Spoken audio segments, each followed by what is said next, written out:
At such times I could not help remarking and admiring, although from his rich ideality I've been prepared to expect it, a peculiar analytic ability in Dupin. He seemed to take an eager delight in its exercise, if not exactly in its display. I did not hesitate to confess the pleasure thus derived. He boasted to me, with a low chuckling laugh, that most men, in respect to himself, wore windows in their bosoms, and was wont to follow up such assertions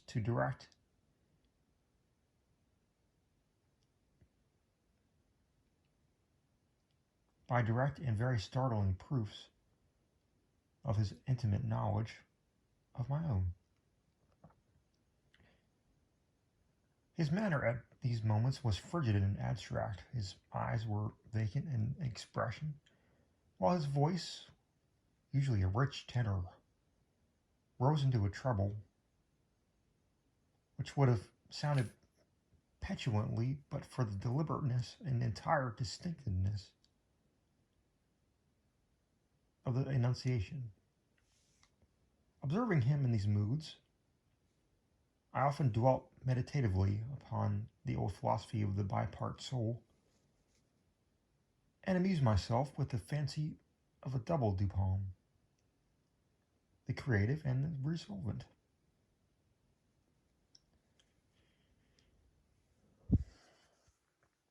Let it not be supposed, from what I've just said, that I am detailing any mystery or penning any romance. What I have described as in the Frenchman was merely the result of an excited, or perhaps of a diseased, intelligence. But of the character of his remarks at the periods in question, an example will best convey the idea. We were strolling one night down a long dirty street in the vicinity of Palais Royal.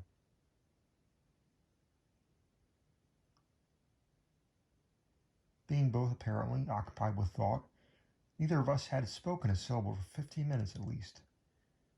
All at once Dupin broke forth with these words: "He is a very little fellow." That's true. Would do better for the Theatre Verite.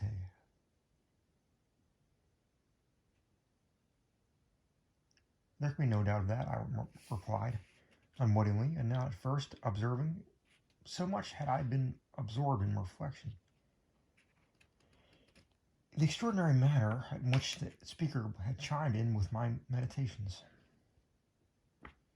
In an instant afterward, I recollected myself, and my astonishment was profound. "Dupin," said I, gravely, "this is beyond my comprehension. I do not hesitate to say that I am amazed, and can scarcely credit my senses.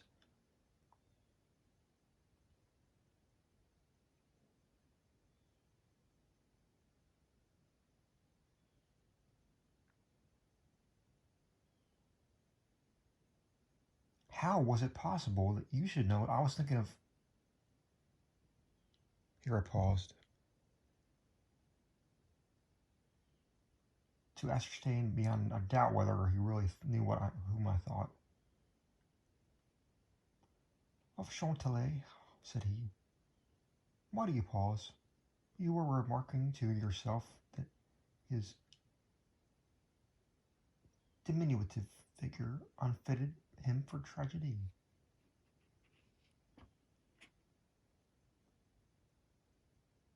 This was precisely what had formed the subject of my reflections.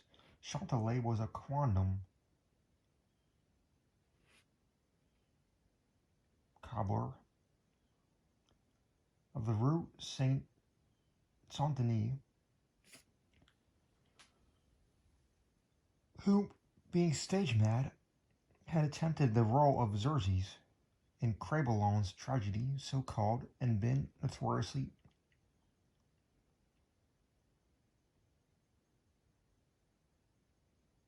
pasquinated for his pains.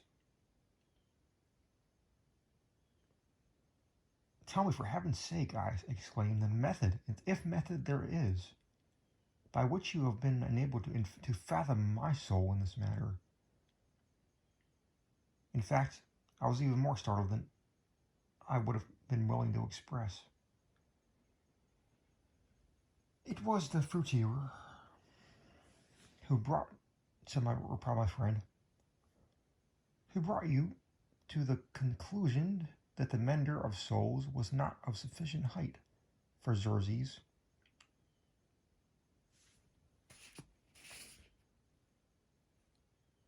Et id genus omne. The fruiterer? You astonish me. I know no fruiterer whomsoever. The man who ran up against you as we entered the street. It may have been 15 minutes ago. I now remember that, in fact, a fruiterer carrying upon his head a large basket of apples had nearly thrown me down, by accident, as we passed from the Rue into a thoroughfare where we stood. But what this had to do with Chantelet, I could not possibly understand. There was not a particle of charlatanerie about Dupin. I will explain, he said, and that you may comprehend all clearly, we will first retrace this course of your meditations from the moment in which you spoke to me. I spoke to you until that of the rencontre with the fruiterer in question. The larger links of the chain run thus: Chantelet, Orion, Dr. Nichols, Epicurus, Stereotomy, the street stones, the fruiterer.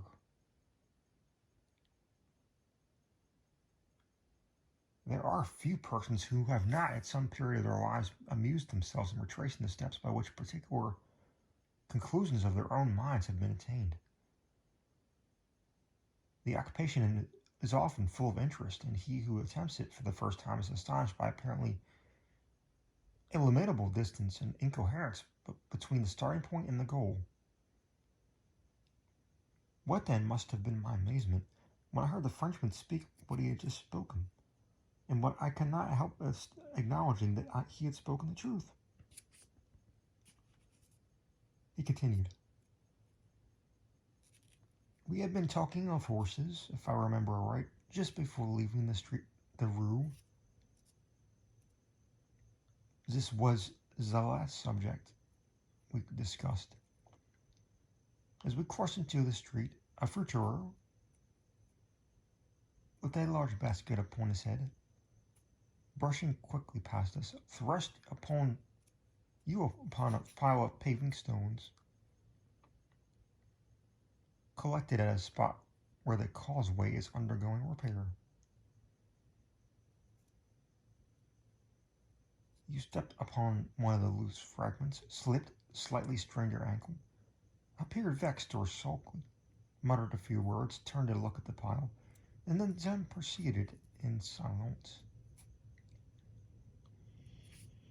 I was not particularly attentive to what you did, but observation has become with me of late a species of necessity.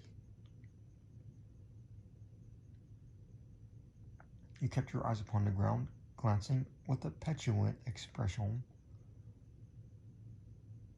at the holes and ruts in the pavement, so that I saw you were still thinking of the stones, until we reached a little alley called La Martini,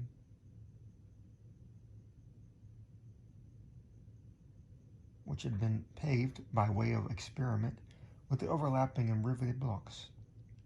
Here your countenance brightened up, and perceiving your lips move, I could not doubt that you murmured the word stereotomy. a term very affectionately applied to this species of pavement. I know that you could not say to yourself stereotomy without being brought to think of atomies, and thus of the theories of Epicurus, and since when we discussed this subject not very long ago, I mentioned to you how singularly, yet with how little notice, the vague guesses of that noble Greek had met with confirmation in the late nebular cosmology.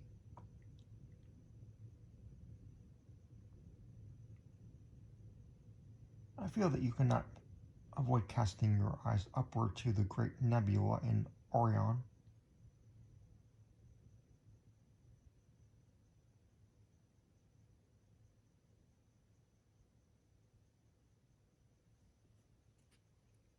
Orion. And I certainly expected that you would do so. You did look up, and I was now assured that I had correctly followed your steps, but in that bitter tirade upon Chantelet, which had appeared in yesterday's Musée, the satirist, making some disgraceful allusions to the cowboy's change of name, upon assuming the buskin, quoted a Latin line about which we have often conversed.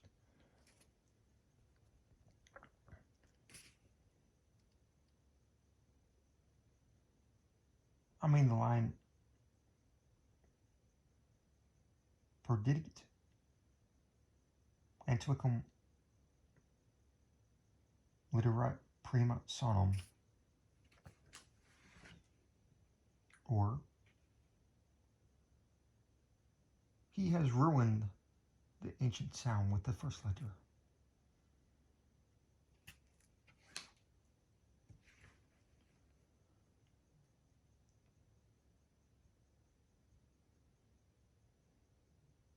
I told you that this was in reference to Orion, formerly written Urion, and from certain pungencies connected with this explanation, I was aware that you could not have forgotten it. It was clear, therefore, that you would not fail to combine the two ideas of Orion and Chantelet. That you could combine them, I saw by the character of the smile which passed over your lips. You thought of the poor cobbler's immolation. So far, you had been stooping in your gait, but now I saw you draw yourself up to your full height. I was then sure that you reflected upon the diminutive figure of Chantelet. At this point, I interrupted your meditations to remark that, as in fact he was a very little fellow, that Chantelet, he would do better than at the Théâtre des Vérités.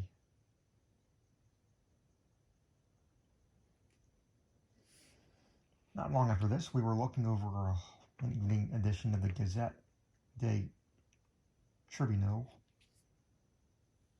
when the following paragraphs arrested our attention. Extraordinary murders. This morning, about 3 o'clock, the inhabitants of the Quartier Saint-Roch were aroused from sleep by a succession of terrific shrieks issuing apparently from the fourth story of a house in the Rue Morgue, known to be in the sole occupancy of one Madame L'Espanaye and her daughter Mademoiselle Camille L'Espanaye. After some delay, occasioned by a fruitless attempt to procure admission in the usual manner, the gateway was broken in with a crowbar, and 8 or 10 of the neighbors entered, accompanied by 2 gendarmes. By this time, the cries had ceased, but as the party rushed up the first flight of stairs, 2 or more rough voices in angry contention were distinguished and seemed to proceed from the upper parts of the house.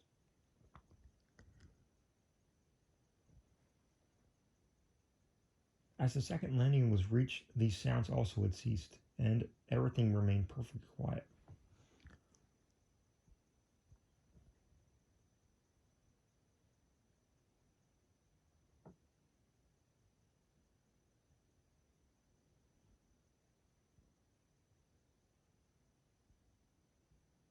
The party spread themselves and hurried from room to room. Upon arriving at a large back chamber in the fourth story, the door of which, being found locked with the key inside, was forced open, a spectacle presented itself which struck everyone present, not less with horror than with astonishment. The apartment was in the wildest disorder, the furniture broken and thrown about in all directions. There was only one bedstead, and from this the bed had been removed, and thrown in the middle of the floor on a chair lay the razor, besmeared with blood. On the hearth were 2 or 3 long and thick tresses of gray human hair, also dabbled with blood, and seeming to have been pulled out by the roots. Upon the floor were found 4 Napoleons, an earring of topaz, 3 large silver spoons, 3 smaller of metal dowager, and 2 bags containing nearly 4,000 francs in gold. The drawers of a bureau, which stood in the one corner, were open and had been apparently rifled, although many articles still remain in them. A small iron safe was discovered under the bedstead. It was open with the key still in the door. It had no contents beyond a few old letters and other papers of little consequence. Of Madame L'Espanaye, no traces were here seen, but an unusual quantity of soot being observed in the fireplace, a search was made in the chimney, and, horrible to relate, the corpse of the daughter, head downward, was dragged therefrom, it having been forced up the narrow aperture for a considerable distance. The body was quite warm.